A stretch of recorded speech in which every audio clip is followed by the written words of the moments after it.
आज आपण नवरात्री विशेष भगरीची म्हणजे वरईची खिचडी पाहणार आहोत। पचायला एकदम हलकी, झटपट होणारी, चविष्ट आणि पौष्टिक अशी खिचडी या 9 दिवसांच्या उपवासामध्ये एक उत्तम पदार्थ आहे। विशेष म्हणजे ही खिचडी मी ताकामध्ये बनवणार आहे, त्यामुळे याची चव ही दुप्पट वाढते। चला तर या रेसिपीला सुरुवात करूया। भगरीचा खिचडी भात बनवत आहोत, त्यासाठी मी इथे पाऊण वाटी भगर घेतलेली आहे। कोणत्याही वाटीने तुम्ही घेऊ शकता। कढई गरम झालेली आहे, कढईमध्ये ही भगर घालूया आणि फक्त 1 मिनिटभर आपल्याला ही भगर चांगली परतून घ्यायची आहे।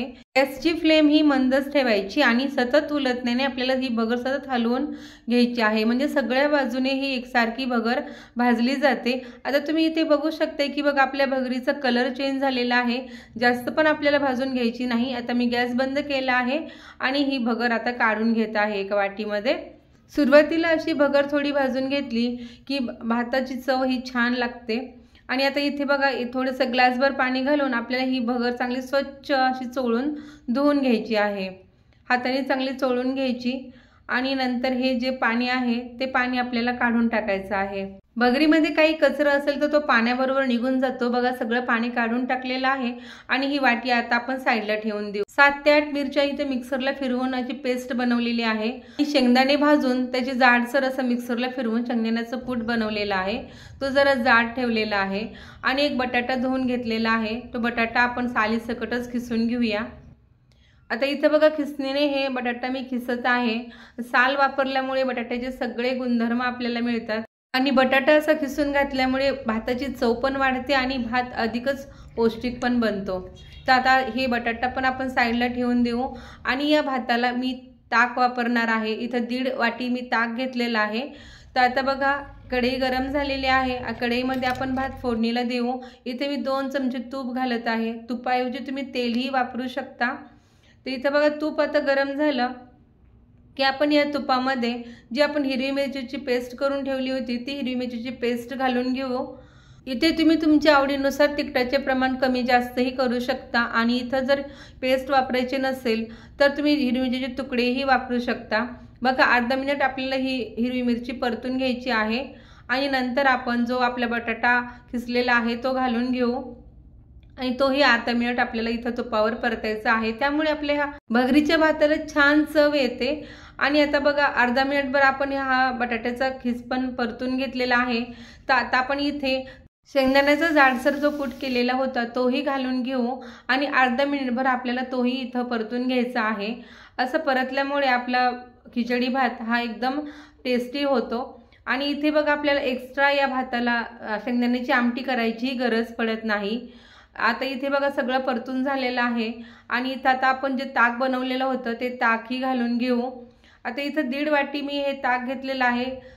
फ्रेश दहीपासून हे ताक बनवायचं, त्यामुळे जास्त आंबट होत नाही आणि आपल्या ह्या ताकाची चवही बदलत नाही। आणि ताक घातल्यामुळे आपले ह्या खिचडी भात आहे तो पचायलाही हलका होतो आणि चवही एकदम बेस्ट होते। इथे मी 1.5 कप ताक आणि अर्धा कप पाणी वापरलेलं आहे, त्यामुळे 2 कप आपले ह्या पाऊण वाटी भगरीसाठी पुरेसं आहे। आपण लागलं पाणी तर अजून नंतर घालणार आहोत, कारण आपण हा भात कढईमध्ये बनवत आहोत। इथे बघा मी ताक कढईमध्ये घालताना गॅस बंद केला होता आणि ताक घालून झाल्यानंतर गॅस सुरू केला आणि सतत आपल्याला ताक उकळेपर्यंत असं चमच्याने हलवायचं आहे, कारण ताक इथे फुटू नये म्हणून। आता इथे बघा ताकाला चांगली उकळी आलेली आहे आणि आपण जी भगर धुवून ठेवली होती तीही इथं घालून घेतली। भगर घातली की आपल्याला उलटण्याने चांगलं हे मिश्रण हलवून घ्यायचं आहे, कारण भगर ही घातल्यानंतर ती कढईला तळाशी बसते। तर इथे बघा आता सगळं आपण हे सगळं हलवून घेतलेलं आहे आणि आता इथं आपण मीठ घातलेलं नाही, कारण मीठ एवढ्यासाठी घातलं नव्हतं की मीठ घातलं की मिठाचं आणि ताकाचं कॉन्टॅक्ट होऊन हे ताक खराब होऊ नये म्हणून मीठ सुरुवातीला घातलं नाही। नंतर बघा आता उकळी आलेली आहे, इथं चवीनुसार मीठ घालून घ्यायचं आणि चांगलं हलवून घेतलं उलटण्याने। आता इथं आपल्याला 5 मिनिटसाठी इथं झाकण ठेवायचं आहे। या 5 मिनिटांमध्ये ही भगर चांगलं पाणी शोषून घेते आणि थोडी मऊ होते। आता इथे बघा 5 मिनिट झालेले आहेत। आता ही भगर आपण चांगली हलवून घेऊया। आता बघा हे तर सगळं पाणी व्यवस्थित सगळं संपलेलं आहे आणि आता आपण चेक करू शकतो इथं की आपली ही भगरीचा भात आहे तो शिजला आहे का। तर इथे तुम्ही पाहू शकता की बघा यात थोडीशी कणी शिल्लक आहे, तर इथे आपण थोडंसं पाणी घालू शकतो अगदी मी थोडंसं पाणी घालत आहे, कारण हा बगरीचा भात आहे तो थोडासा ओलसर बनवायचा, कारण जर कोरडा बनवला तर आपल्याला खाताना टोटरे बसतात। त्यामुळे थोडंसं पाणी घालून आपल्याला थोडंसं ओलसर असलं की खाताना छान वाटतो, एकदम स्पायसी होतो।